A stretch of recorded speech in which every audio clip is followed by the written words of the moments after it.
Selanjutnya adalah poin yang kedua, yaitu pemaparan mengenai pesantren sebagai model pendidikan berbasis masyarakat. Poin yang pertama yaitu mengenai sejarahnya. Dilihat dari bentuk dan sistem yang ada, pesantren merupakan model pendidikan yang diadopsi dari India.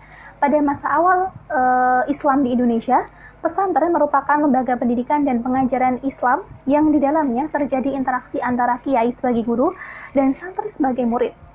Pelaksanaannya bertempatan di masjid dengan materi yang diajarkan adalah buku-buku keagamaan karya para ulama pada abad pertengahan Islam.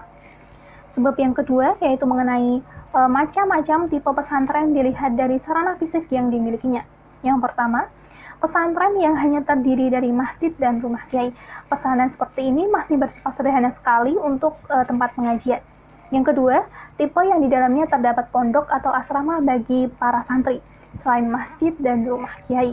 Tipe yang berikutnya yaitu tipe yang telah memiliki masjid, rumah kiai, serta pondok ditambah ketersediaannya sarana berupa madrasah sebagai tempat pembelajaran bagi para santri.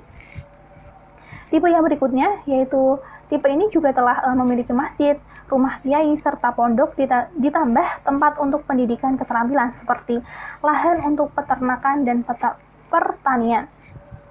Dan pada tipe yang terakhir yaitu pada tipe ini pesantren telah berkembang atau sering disebut dengan pesantren modern.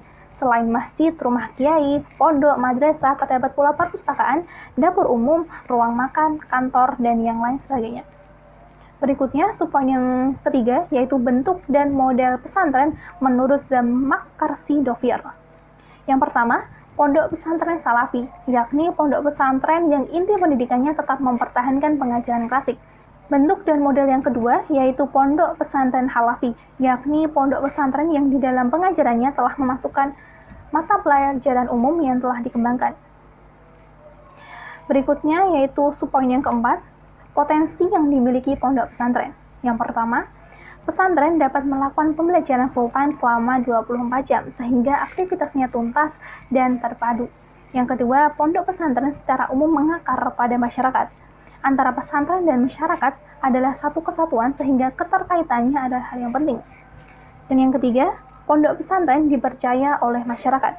Kecenderungan masyarakat menyekolahkan anaknya ke pondok pesantren memang didasari oleh kepercayaan mereka terhadap pesantren yang lebih mengutamakan pendidikan keagamaan.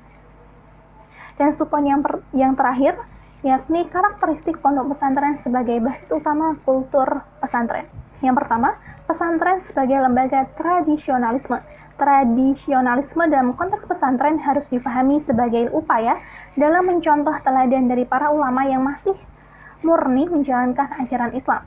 Yang kedua, pesantren sebagai pertahanan budaya. Mempertahankan budaya pada masa lalu yang baik dan mengambil budaya baru yang baik pula, dan selalu bersandar pada Al-Quran dan Sunnah adalah prinsip yang dipegang pesantren. Dan yang ketiga, pesantren sebagai pendidikan keagamaan. Pesantren didasari, digerakkan, dan diarahkan oleh nilai-nilai kehidupan yang bersumber dari ajaran Islam. Sekian pemaparan dari poin pertama dan poin kedua. Pemaparan berikutnya akan disampaikan oleh rekan-rekan saya.